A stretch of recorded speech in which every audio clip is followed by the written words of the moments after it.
ஆன்மீக அன்பர்களே, நமக்கு மேலான சக்தி படைத்த கிரகங்கள்லாம் நிறைய இருக்குது.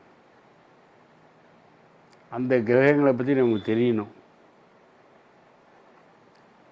அந்த கிரகங்களை நாம் வழிபட்டால் நம்முடைய எதிர்காலம், நிகழ்காலம், கடந்த காலம் எல்லாத்தையுமே, கடந்த காலம், நிகழ்காலம், அது எல்லாத்தையுமே நீங்கள் அறியக்கூடிய வாய்ப்பு இருக்கும். அதுக்கு பேர் தான் ஜோதிடம்.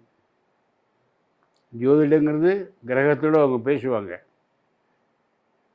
அவங்க சொல்லுவாங்க, இந்த கிரகம் இங்கே இருக்குது, இந்த ராசி, இந்த நட்சத்திரம், இத்தனை அன்னைக்கு பிறந்திருக்காரு, இந்த இடத்துல பிறந்திருக்காரு அப்படின்னு சொல்லுவாங்க. சில பேர் பாசிட்டிவாக சொல்லுவாங்க, சில பேர் பயமுறுத்துவாங்க. நீங்கள் அதெல்லாம் பயப்படாதீங்க.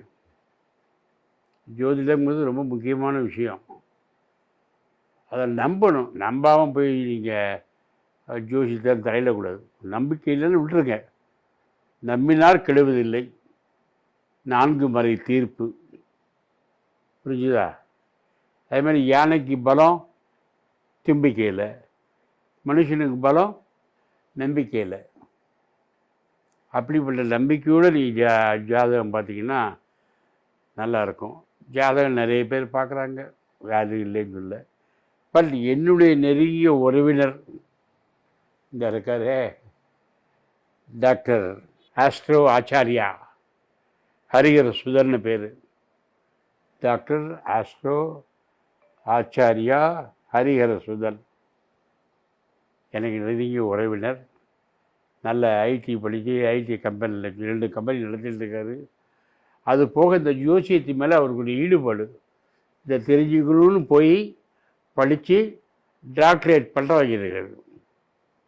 அதனால் ரொம்ப தெளிவாக சொல்கிறாரு. அதனால் உங்களுக்கு உங்களுடைய எதிர்காலத்தை பற்றி தெரிஞ்சுக்கணும். பையனுக்கு எப்போ கல்யாணம் ஆகும், இப்போ இதுதான் பெரிய கவலை எல்லாருக்கும். அவனுக்கு வேலை எப்போ கிடைக்கும், இந்த வேலை சரியில்லைங்கிற வேலை கிடைக்குமா, இப்படி பல சந்தேகங்கள் இருக்கும். அதையெல்லாம் நீக்குவது தான் நம்ம ஜோசியம் பார்க்கறதுடைய பலன். ஆமாம், அதனால் அப்படி ஒரு அற்புதமான வாய்ப்பு உங்களுக்கு இப்பொழுது கிடைத்திருக்கிறது. என்னுடைய உறவாளர் உங்களுக்கு எல்லா விதமான உதவிகளை செய்து தருவார்.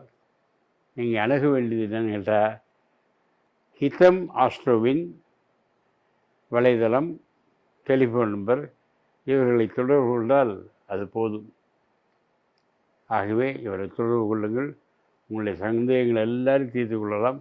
மனசுக்கு ஒரு நிம்மதி கிடைக்கும்.